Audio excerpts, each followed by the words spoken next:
Ìmọ̀ràn pàtàkì nìyí fáwọn ọmọ Nàìjíríà tí wọ́n bá ní àìsàn ẹ̀jẹ̀-ríru.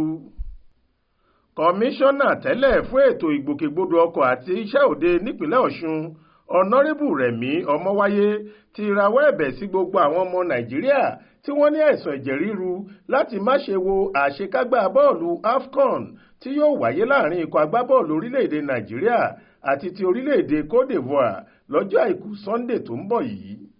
Eléyìí kò ṣẹ̀yìn bí ìròyìn ṣe ń lọ káàkiri nípa àwọn èèyàn tí wọ́n gbẹ̀mí mì lẹ́yìn ìdíje tó kángun sí àṣekágbá tó wáyé láàrin Super Eagles àti Bafana ti orílẹ̀-èdè South Africa lọ́jọ́bọ̀ Wẹ́sídẹ̀ẹ́ ọjọ́ 7 oṣù kejì ọdún yìí.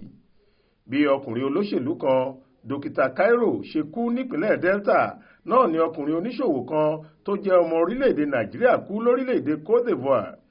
Bákan náà ni agùnbánirọ̀ kan tó ń sìnrú ìlú ní Kaduna gbẹ̀mí mì. Ọ̀rọ̀ náà kò sì yọ igbákejì akọ̀wé pólì Kwara sílẹ̀. Ikú gbogbo wọn ni àwọn dókítà òyìnbó lòdì rẹ̀ mọ́ bí àyà wọn ṣe jájù lásìkò tí eré bọ́ọ̀lù náà ń lọ lọ́wọ́ pẹ̀lú ìfúnpá gíga tí wọ́n ti ní tẹ́lẹ̀. Látàrí ìdí èyí, Ọ̀nàrẹ́bù Rẹ̀mí Ọmọwáyé sọ pé ohun tó ṣẹlẹ̀ lọ́jọ́ Wẹ́sídẹ̀ẹ́ yẹn kò tún gbọ́dọ̀ ṣẹlẹ̀ lọ́jọ́ Sunday tó ń bọ̀ níbikíbi. Ìdí nìyí tí oníkálukú fi gbọ́dọ̀ mọ ìwọ̀n ara ẹ̀. Ó níṣe lòun gan bẹ̀rẹ̀ sí gbọ̀n látinú lásìkò tí rẹfirí sọ pé kí àwọn Bafana gbá bọ́ọ̀lù gòlíwòmí ń gbà sínú àwọn, ìyẹn pẹnáltì, sínú àwọn Super Eagles lọ́jọ́ náà.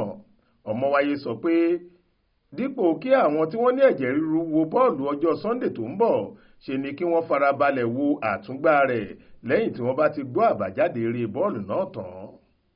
Florence Babasola ló ṣàkójọ ìròyìn yìí fún iléeṣẹ́ tẹlifíṣàn Aláròye online. Faith Adébọ́lá ló kà á sétí ìgbọ́ yín.